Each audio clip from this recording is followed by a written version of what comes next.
Hello guys, welcome to my channel maths radiation. Hello guys, आज के video में हम देखेंगे miscellaneous exercise on chapter 6 question number 13। वैसे तो एक क्वेश्चन इजी है, आप लोग खुद से भी कर सकते हो, बट फिर भी मैं यहाँ पे आपको एक पॉइंट नया है जिसके लिए हिंट देना चाहूँगा, and that is nothing but the point of inflection. Right, question कुछ ऐसा है कि find the points at which the function f given bye f of x is equal to x minus 2 to the power 4 x plus 1 to the power 3 has local maxima and local minima। और तीसरा पूछा है कि point of inflection. अब हम इसको है ना फर्स्ट ऑर्डर डेरिवेटिव टेस्ट से सॉल्व करेंगे।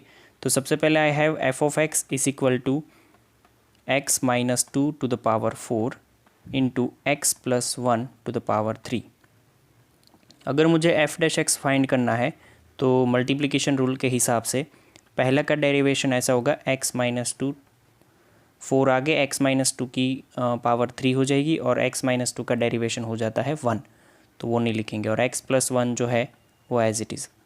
प्लस में अगर लिखे तो 3x plus 1 to the power 2, और ब्रैकेट में क्या बच जाएगा हमारे पास x minus 2 to the power 4।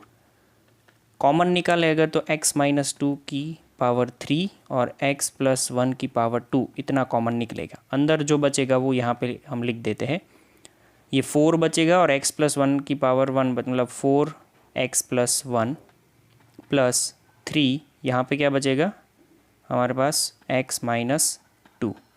Done. सो ये कुछ हो जाएगा x माइनस 2 की पावर 3, x प्लस 1 की पावर 2, यहाँ पे 4x plus 4 plus 3x minus 6। तो कुल मिला करके x माइनस 2 की पावर 3, x प्लस 1 की पावर 2, 4x प्लस क्या है 3x दैट इज़ 7x, और माइनस में हमारे पास बचेगा 2।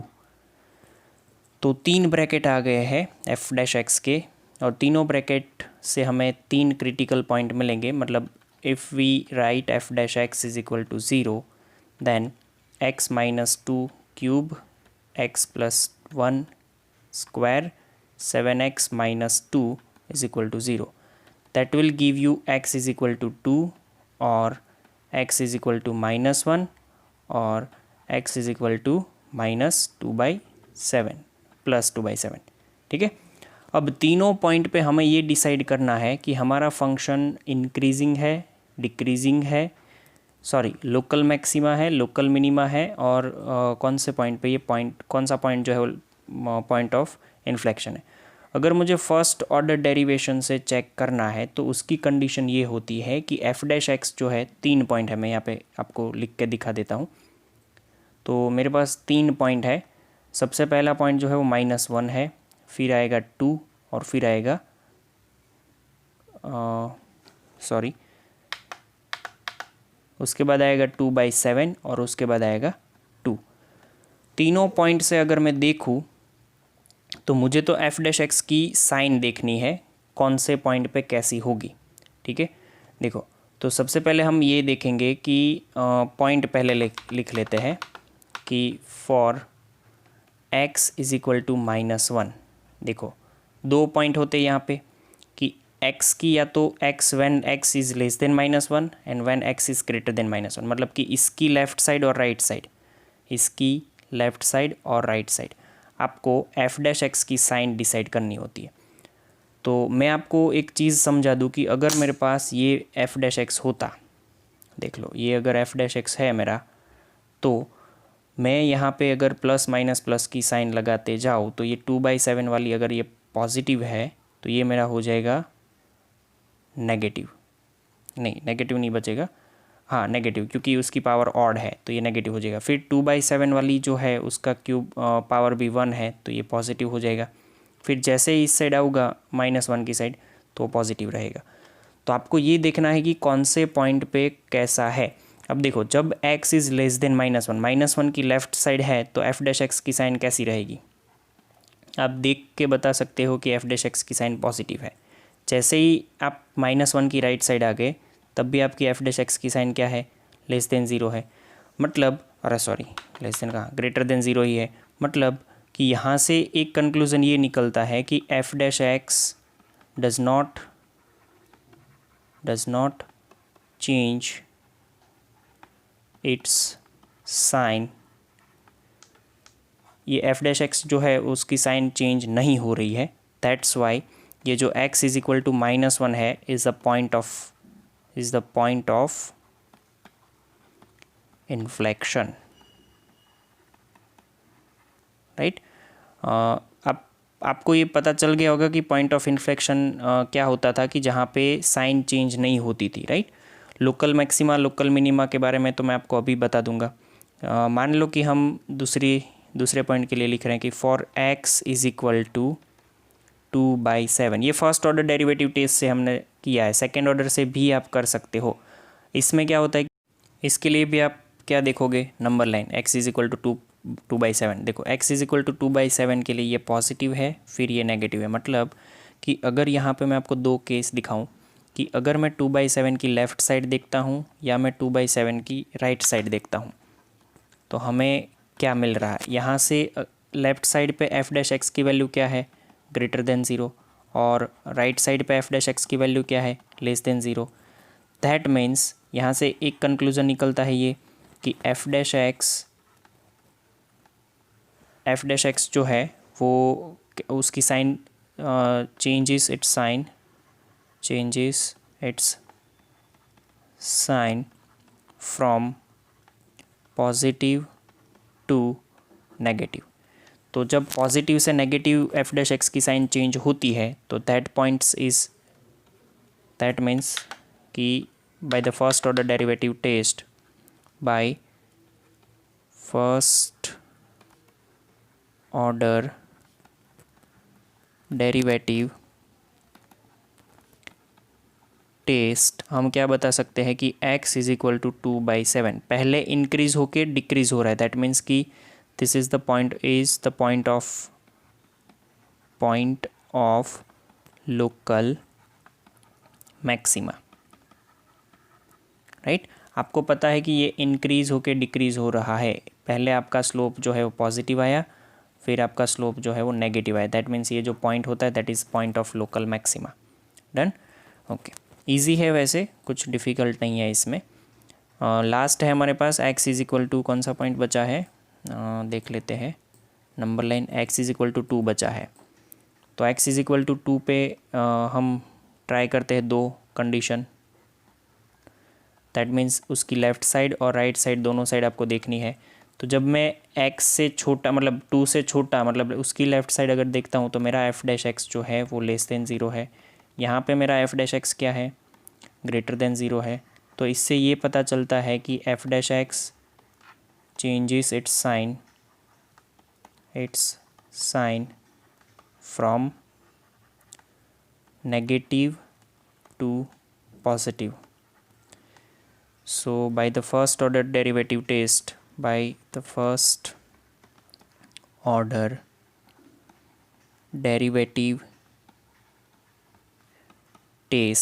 क्या हो जाएगा इससे कि x is equal to 2 is the point of local minima, right. पहले डिक्रीज़ हुआ स्लोप, फिर इंक्रीज़ हो रहा है, मतलब पहले नेगेटिव था फिर पॉजिटिव हो रहा है। तो ये जो पॉइंट है उसकी लेफ़्ट साइड नेगेटिव है, ये पॉइंट की राइट साइड पॉजिटिव है, राइट। इसका आप सेकेंड ऑर्डर डेरिवेटिव टेस्ट से भी फाइंड कर सकते हो, बट मैंने यहाँ पे फर्स्ट ऑर्डर का यूज़ बहुत कम हुआ है चैप्टर में, दैट्स वाई ये इस तरीके से मैंने बताया, right. Now we are moving to the question number 14। Question number 14 भी बहुत ही ईजी क्वेश्चन है।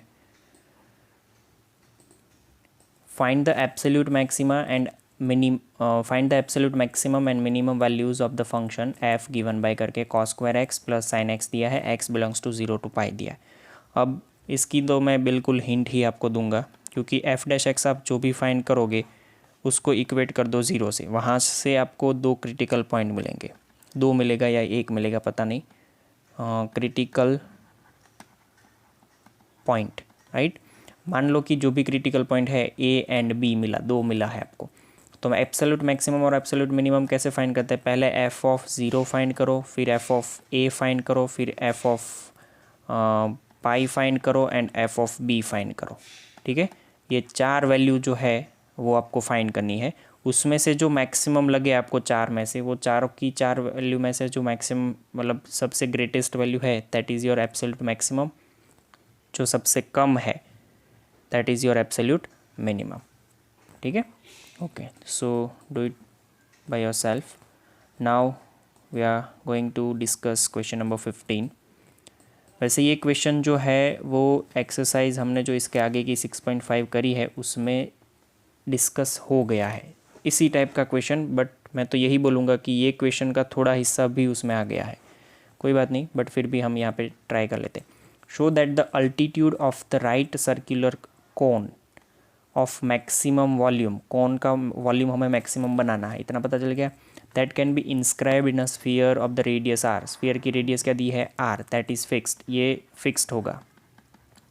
आपको फाइंड करनी है कि इसकी जो अल्टीट्यूड है दैट मीन्स एच, वो इक्वल होनी चाहिए 4r/3, ये हमें प्रूव करना है। ठीक है, कंडीशन कुछ ऐसी है कि आप अगर एक स्फीयर ड्रॉ कर रहे हो और उसके अंदर एक इंस्क्राइब्ड हो रहा है कॉन, राइट, तो वही कॉन का अल्टीट्यूड उसकी रेडियस के साथ ऐसे रिलेशन में होना चाहिए, राइट। सो देखो, लेट्स से हम यहाँ पे ड्रॉ कर देते हैं कि this is my altitude H, so this can be my altitude H, okay. और रेडियस जो है यहाँ से मैं ड्रॉ कर रहा हूँ उसको देखना, this is my radius of circle are.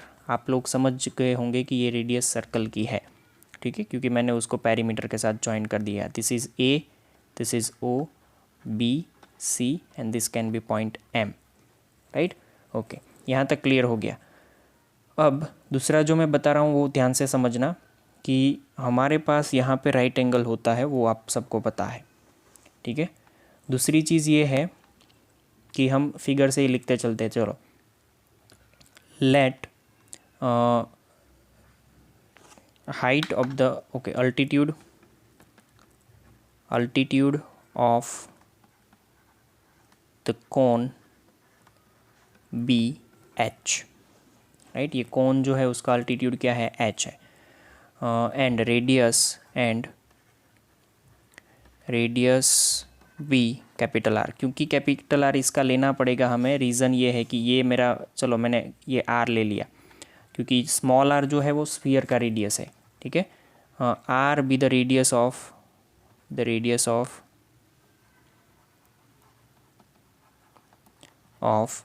Sphere, done, okay. अब हम जो कर रहे हैं ना वो ध्यान से समझो, फिगर को ऑब्जर्व करके from the figure I can write कि A O is equal to O C is equal to R, आपको पता चल गया होगा, ठीक है। C M is equal to capital R, A M is equal to H, that is the altitude of cone A M, right, okay. So अगर मुझे O M लिखना है, ओ एम, तो मैं लिख सकता हूँ R minus H. O M की वैल्यू आर माइनस एच नहीं होगी, एच माइनस आर होगी, that is my H minus R, okay. So अब मुझे क्या करना है कि मैं ट्राइंगल देखो यहाँ पे मैं ट्राइंगल दिख रहा हूँ, in triangle O M C, I can write Pythagoras के रूल के हिसाब से कि R square is equal to h minus R square plus capital R square, right. तो कैपिटल आर स्क्वायर की वैल्यू क्या हो जाएगी, R square minus h minus R square. आप लोग फिगर देखते जाना वरना नहीं पता चलेगा। सो ये मेरा आर स्क्वायर हो गया इज इक्वल टू, इसको मैं, अच्छा इज इक्वल टू नहीं, minus H square minus 2HR plus R square. So इसको लिख सकता हूँ R square minus H square plus 2HR minus R square. तो आर स्क्वायर कैंसिल होने पर मुझे कैपिटल आर स्क्वायर की वैल्यू जो है वो कुछ ऐसी मिली, 2HR माइनस एच स्क्वायर, ठीक है। I can give this as equation number 1, okay. क्यों ऐसा किया है वो आपको पता चल जाएगा अभी, क्योंकि मैं आपको ये समझाने जा रहा हूँ कि मुझे ये कॉन जो है उसका मैक्सिमम वॉल्यूम बनाना है। तो उसका वॉल्यूम अगर मुझे मैक्सिमम बनाना है तो मैं उसका फॉर्मूला ऐसे लिख सकता हूँ कि volume V is equal to 1/3 pi, चलो कॉन का वॉल्यूम लिख रहे हैं तो पाई, कॉन की रेडियस क्या है, कॉन की रेडियस है कैपिटल R, यहाँ पे मिस्टेक नहीं करनी है, capital R square upon into उसकी अल्टीट्यूड दैट इज़ h। अब देखो मुझे वॉल्यूम की फॉर्मूला कोई एक वेरिएबल में चाहिए, ठीक है, और ऊपर से कंडीशन ये रखी है कि आपको हाइट फाइंड करनी है जब मैक्सिमम वॉल्यूम हो। तो मैं यहाँ पे आपको लिख के देता हूँ ऐसे ही कि find height when volume is maximum, ठीक है। तो इसके लिए कंपलसरी मुझे जो वॉल्यूम है उसका मुझे differentiation with respect to h करना पड़ेगा हाइट के रिस्पेक्ट में। तो ये मुझे फार्मूला जो है v का वो h के फॉर्म में चाहिए, इसमें यहाँ पे मुझे r जो है वो नहीं चाहिए, तो इसीलिए मैं r स्क्वायर की वैल्यू निकाली यहाँ पे 2HR माइनस एच स्क्वायर, ठीक है। सो माई वॉल्यूम बिकम्स 1/3, यहाँ पे जो है ना 2HR minus H square into H. अगर मैं इसको मल्टीप्लाई कर देता हूँ 1/3h से तो ये कुछ ऐसा बन जाएगा, देखो 2h² R/3 minus h³/3, this is my v। I hope आपको समझ में आ गया, ठीक है। ये 1/3 भी मैंने साथ में मल्टीप्लाई किया है। अब मैं इसको डिफरेंशिएट करता हूँ dv/dh with respect to h, then this can be 4HR/3 minus 3h² 3 gets cancelled। सो हमें जब भी कोई वैल्यू मैक्सिमम चाहिए तो पहले क्रिटिकल पॉइंट फाइंड करते, तो equate dv/dh is equal to 0। This can be written as 4HR/3 minus h² is equal to 0। h अगर कॉमन निकाले तो यहाँ पे 4R/3 minus h is equal to 0, ठीक है। यहाँ से दो वैल्यू मिलती है कि या तो h इज इक्वल टू 0 होगा और 4R/3 minus h is equal to 0 होगा। दैट मीन्स मतलब यहाँ पे ये नॉट पॉसिबल है बिकॉज h कभी 0 नहीं होगी, अल्टीट्यूड 0 नहीं हो सकती। सो h इज इक्वल टू हमें मिल गया 4R/3। So this is my first critical point, या तो ओनली क्रिटिकल पॉइंट ऐसा भी मैं बोल सकता हूँ, ठीक है। सो हमें ये देखना है कि यहाँ पे वॉल्यूम आपका मैक्सिमम भी हो सकता है, मिनिमम भी हो सकता है। तो वो चेक करने के लिए आपको इसका सेकेंड ऑर्डर डेरिवेशन फाइंड करना है कि ये वैल्यू पे आपका वॉल्यूम मैक्सिमम है या minimum. So I can write d²v/dh² is equal to, इसको लिख सकते हैं 4R/3 माइनस इसको लिख सकते हैं 2h। So d²v/dh² is equal at h is equal to 4R/3, ये तो 4R/3 ही रहेगा, माइनस यहाँ पे 2 ब्रैकेट में 4R/3। आप लोगों को बता दूं कि ये 1 टाइम 4R/3 है, ये 2 टाइम 4R/3 है, तो that is nothing at but minus 4R/3 and that is definitely less than 0। मतलब जब भी सेकेंड ऑर्डर डेरिवेशन आपका लेस देन 0 बने तो वहाँ पे हम लिख सकते हैं कि volume become maximum when h is equal to 4R/3। सो यही हमें प्रूव करना था, राइट। ओके, आप लोगों को क्लियर हो गया होगा ये आंसर जो मैंने बताया वो, ठीक है। सो ये था question number 15। Now we are going to discuss question number 16। Okay, question number 16 वैसे प्रूफ का है और इजी भी है थोड़ा। एक पीछे का एक कंसेप्ट यहाँ पे हम यूज़ करेंगे।